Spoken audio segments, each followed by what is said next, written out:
Sejam todos bem-vindos aqui a mais um vídeo do Arquibancada Tricolor. Eu sou o Ricardo Sena e eu vou contar um pouco a história do estádio da Chácara da Floresta. Esse estádio foi o segundo mais importante do futebol no estado de São Paulo. O primeiro era o Velódromo Paulistano, era um estádio que existia no bairro da Consolação, na região central de São Paulo, e era a sede do Clube Atlético Paulistano, o principal clube de futebol do estado de São Paulo. Nossa primeira casa ficava num local chamado Chácara da Floresta. Era um bairro que era cercado por uma mata atlântica no início do século, onde hoje localiza-se a Ponte das Bandeiras, o Clube Tietê, que recentemente foi incorporado pela Prefeitura da cidade de São Paulo. O local onde ficava o estádio existe até hoje, e até há pouco tempo o campo ainda existia.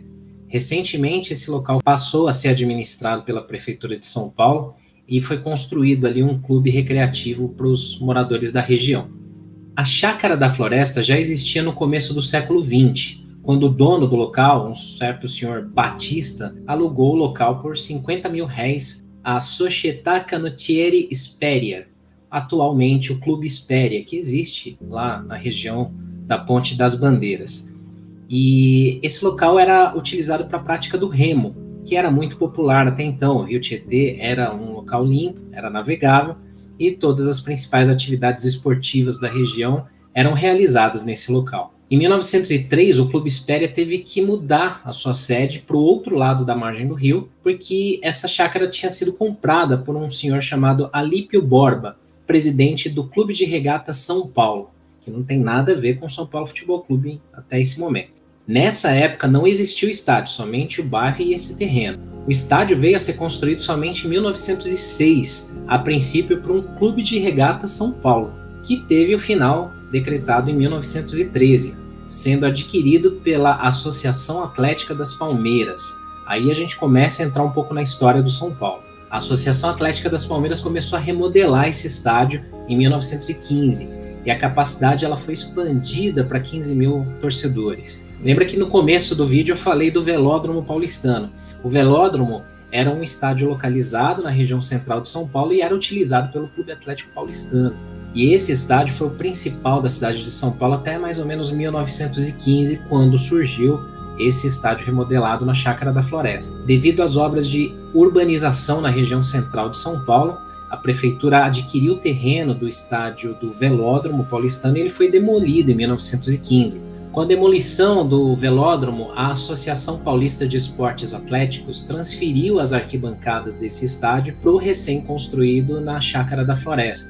E só para deixar claro aqui, esse clube não tem nada a ver com o Palmeiras atual. A Associação Atlética das Palmeiras era um clube nada a ver, tanto que era alvinegro o clube, e o Palmeiras que a gente conhece atualmente era o Palestra Itália, surgido em 1914. Com a extinção do Clube de Regatas São Paulo e a compra daquele local, da Chácara da Floresta, junto com o estádio por parte da Associação Atlética das Palmeiras, toda a atividade esportiva desse clube foi transferida para esse novo local. A Chácara da Floresta passava a ser a casa da Associação Atlética das Palmeiras. Entre os anos de 1915 e 17, o Estádio da Floresta era o único palco do futebol paulistano, era o único estádio que existia. Todos os jogos do Campeonato Paulista eram disputados ali. O estádio tinha capacidade para 15 mil pessoas, como eu comentei mais cedo.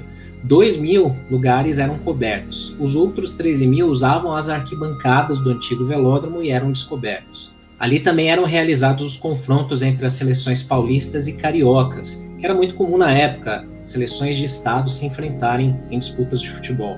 Outros clubes mandavam seus jogos também no Estádio da Floresta, como o Palestra Itália, o Corinthians e o próprio Paulistano, que recentemente teve o velódromo demolido. Como muitos já sabem, a Associação Atlética das Palmeiras foi um dos clubes que deu origem ao São Paulo Futebol Clube. Com o encerramento das atividades do Clube Atlético Paulistano, em 1929, muitos jogadores e associados desse clube ficaram órfãos, sem um clube de futebol. O paulistano era contra o profissionalismo no futebol brasileiro. E vale lembrar que o paulistano era o maior campeão paulista, já tinha 11 títulos estaduais até então. O profissionalismo no futebol era inevitável. A Associação Atlética das Palmeiras ainda tentou se adaptar ao novo formato do esporte. Ainda disputou o Paulistão de 1930, mas sem dinheiro, sem condições de disputa, teve uma campanha vexatória e acabou encerrando as atividades em seguida. De um lado existiam os atletas e associados do Clube Atlético Paulistano, extremamente vencedor, renomado, clube conhecido no mundo todo, sem um clube de futebol.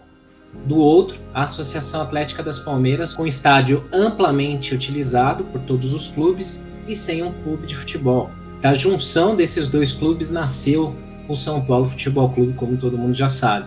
Nascido em janeiro de 1930, o São Paulo Futebol Clube já tinha uma casa própria e tinha um time muito forte, porque herdou muitos jogadores do Clube Atlético Paulistano e tinha uma nova casa na Chácara da Floresta. Daí o apelido São Paulo da Floresta. O nome do clube nunca foi São Paulo Futebol Clube da Floresta.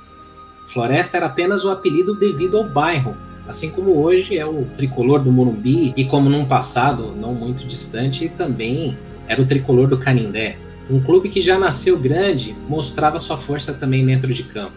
Foram 71 jogos na Chácara da Floresta, com 52 vitórias, 14 empates e apenas 5 derrotas. O São Paulo anotou 225 gols, enquanto sofreu apenas 56.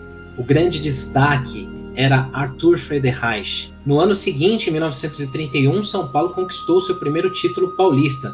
Era um campeonato de pontos corridos e o último jogo foi no Parque São Jorge, onde o São Paulo goleou os donos da casa por 4-1, faturando seu primeiro título estadual.